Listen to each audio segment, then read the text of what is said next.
Paulo está indo como prisioneiro, sendo entregue ao imperador romano. E quando ele percebe o comandante do navio e o dono do navio e as pessoas interessadas em que o navio chegasse ali com aquela quantidade enorme de presos, decide por uma viagem.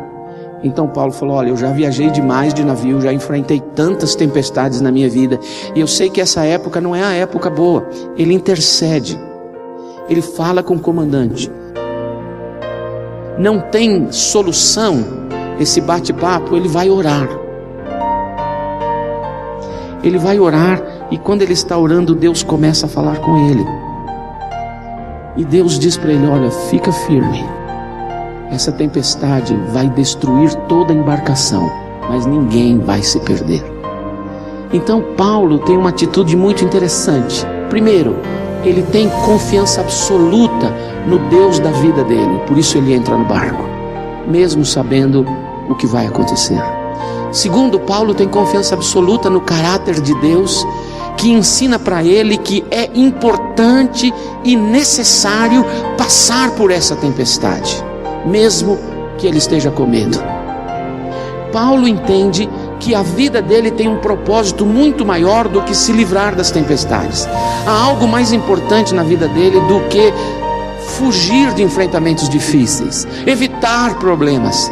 Há algo muito mais importante na vida dele, que é: eu existo para que Jesus se torne conhecido. E se eu estou entrando nesse barco, com estes prisioneiros, nessa hora, com esta situação anunciada pelo homem do tempo lá do céu, então eu entendo que eu tenho que entrar, porque a minha vida só tem sentido se ela for usada por Deus, para que através de minha vida o nome de Jesus se torne conhecido.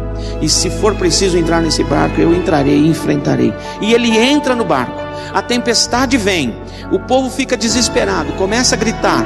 Então ele grita, ele assume a liderança do navio, ele grita com todos e dizem: calma, e diz: calma, calma, o barco se perderá, os nossos bens serão perdidos, mas nenhuma vida se perderá. Deus me garantiu isso, e eu creio nisso, e animou as pessoas. Então o barco rebenta, eles vão para a água, e todos eles atingem uma ilha. Todos estão vivos. E o pessoal está olhando para o Paulo, e aí eles conseguem fazer uma fogueirinha, porque estão molhados. E na hora de botar graveto na fogueirinha, uma serpente morde o Paulo. Um cara que estava ali do lado falou assim: esse é um cara amaldiçoado. Não há dúvidas, o cara está em cana, vai no barco que afunda, e quando escapa a serpente morde. O cara é amaldiçoado, esse é um azarado mesmo.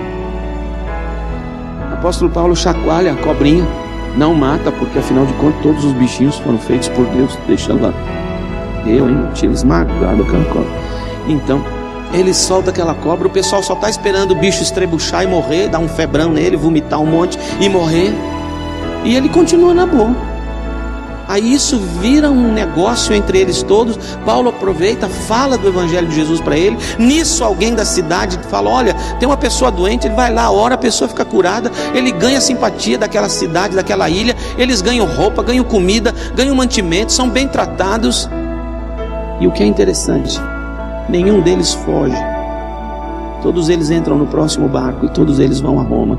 Todos os prisioneiros são devidamente entregues, e o testemunho de Paulo foi para toda aquela gente. Sabe o que aconteceu com aquela tempestade? Paulo entendia que aquele sofrimento coletivo seria a melhor coisa para Deus fazer, a fim de que todos percebessem, todos, um ao outro, e a dor de todos fosse a dor de um, e a dor de um fosse a dor de todos. Você já reparou que às vezes você está num lugar que não conhece ninguém, mas se o lugar corre perigo, todo mundo vira gente? E ali, aquele povo todo tem uma grande oportunidade, por causa da dor, de ouvir a mensagem de Jesus. O que a tempestade fez com Paulo? O tornou mais cheio de fé, mais cheio de confiança, de que não há nada na nossa vida que está acontecendo, acontecerá, que Deus não tem um plano e um propósito maravilhoso. o que eu devo fazer diante das tempestades que sempre mudarão a minha vida, se para melhor ou para pior dependerá de mim, perguntar: Deus, não estou entendendo, eu gostaria de ser livre do enfrentamento dessa tempestade, não estou entendendo nada que está acontecendo, mas agora eu te peço, o que eu devo fazer? Como eu devo me comportar? O que o Senhor quer ensinar para mim a seu respeito? Me ensina. E o que o Senhor quer que eu faça nessa circunstância? Me deixa saber e me ajuda a fazer, porque eu quero te conhecer melhor e te servir melhor, servindo outras pessoas. As tempestades sempre virão. De onde?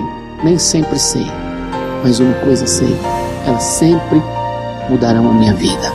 Se para melhor ou para pior, dependerá da minha atitude diante de Deus e diante das pessoas para as quais, no meio das quais, Deus tem me colocado.